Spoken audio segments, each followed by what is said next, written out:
올해와 내년 관세 인상으로 인해 인플레이션이 다시 찾아올까 우려하는 투자자, 소비자, 정책 결정자들이 많습니다.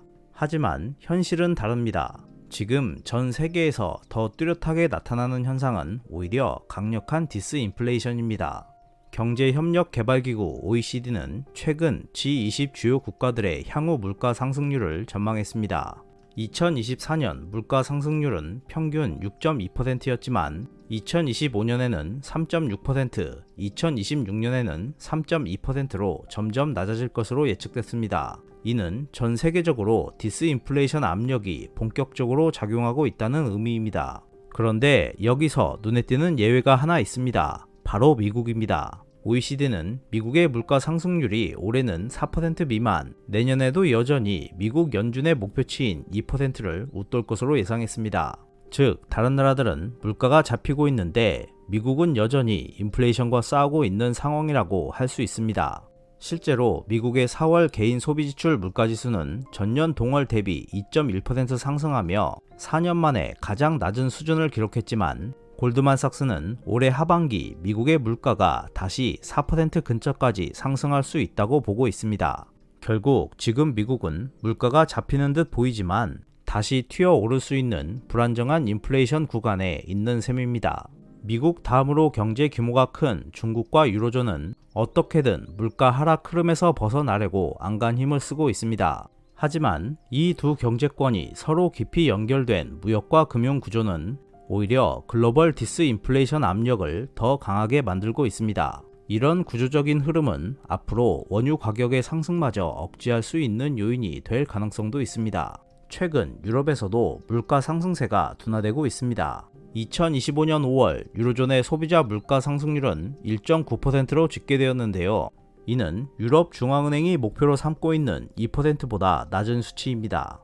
이러한 흐름에 따라 ECB는 이번 주 이사회에서 0.25%포인트 금리 인하를 결정할 가능성이 매우 높아졌습니다. 실제로 노무라 증권 이코노미스트들은 시장에서 거래되는 인플레이션 수합 데이터를 분석한 결과 향후 2년간 유럽의 물가 상승률이 계속해서 2%를 밑돌 것으로 전망하고 있습니다. 여기에 미국의 관세 인상 정책, 그리고 중국에서 수출되는 디스인플레이션 압력까지 겹치면서 유럽의 경기 회복 기대는 더 약해지고 있는 상황입니다. 이러한 흐름을 감안하면 ECB가 올해 9월까지 총 0.5%포인트 금리 인하를 단행해 정책 금리를 1.5% 수준까지 낮춰도 이상할 게 없다는 분석이 나옵니다.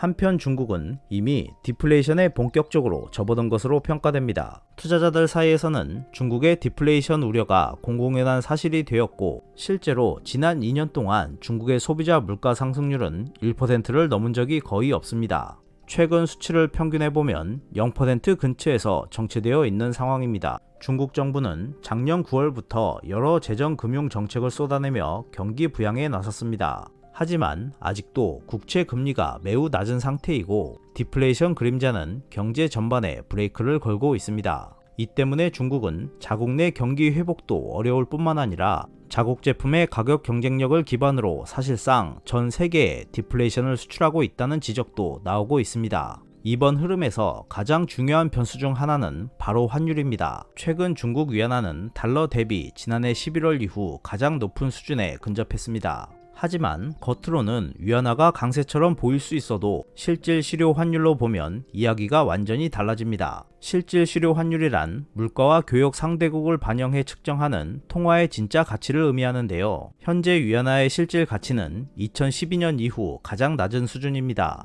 이 말은 곧 중국 제품의 글로벌 가격 경쟁력이 매우 강하다는 뜻이고 이는 사실상 중국이 디플레이션을 수출하고 있다는 의미로 해석됩니다. 이처럼 싸고 경쟁력 있는 중국 제품이 전 세계로 퍼져나가면서 아시아 국가들과 유럽, 특히 유로존 국가들은 큰 불안에 휩싸이고 있습니다. 과거에는 미국 시장에 주로 수출되던 중국산 제품들이 이제는 미국의 고관세 장벽을 피해 유럽이나 아시아 시장으로 우회 수출되기 시작한 겁니다.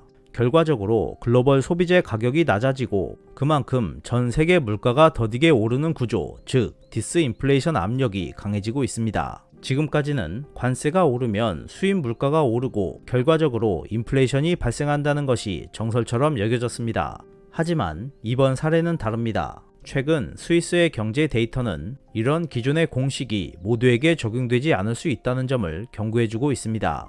즉, 세계 경제는 이제 단순한 물가 상승 논리가 아닌 구조적인 디스인플레이션 흐름 속에 있다는 것으로 볼 수 있습니다. 트럼프 대통령이 관세 정책을 강화하더라도 세계 시장 전체를 흔드는 수준으로 인플레이션을 유발할 수 있을지는 의문입니다.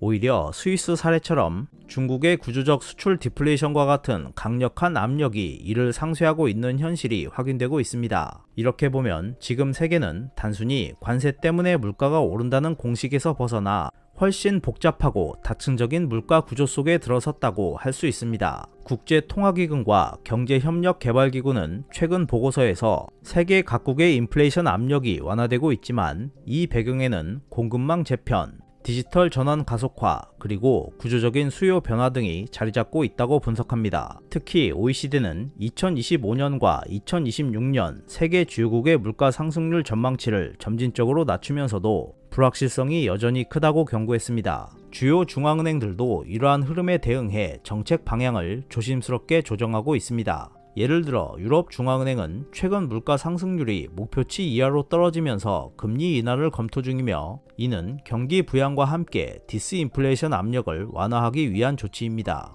반면 미국 연준은 여전히 목표치 이상인 인플레이션과 싸우면서 금리 정책을 신중하게 운영하고 있는데, 이는 글로벌 경제의 지역별 불균형과도 맞물려 있습니다. 투자자 입장에서는 이러한 복잡한 상황에서 단순히 인플레이션 해지에만 집중하려는 전략은 위험할 수 있습니다. 구조적 디스인플레이션이 지속된다면 실물 자산과 주식 시장은 다른 변동성을 보일 가능성이 크고, 금리 변동과 통화 정책 변화에 민감한 채권 시장 역시 신중한 접근이 필요할 것입니다. 따라서 다각화된 포트폴리오 구성이 무엇보다 중요하다고 할 수 있습니다. 예를 들어 디지털 경제와 친환경 에너지 산업에 대한 투자는 장기적 성장성을 기대할 수 있고, 동시에 현금성 자산과 단기 채권을 통해 시장 변동성에 대비하는 균형 잡힌 전략이 권고됩니다. 더불어 환율 변동성도 투자 리스크 관리에 중요한 변수로 떠오르고 있습니다. 중국 위안화의 실질 가치 하락과 미국 달러의 상대적 강세는 글로벌 무역과 투자 흐름에 직접적인 영향을 미치고 있기 때문입니다. 이처럼 통화 간 가치 변동을 면밀히 관찰하면서 해지 수단을 적절히 활용하는 것이 필요할 수 있습니다.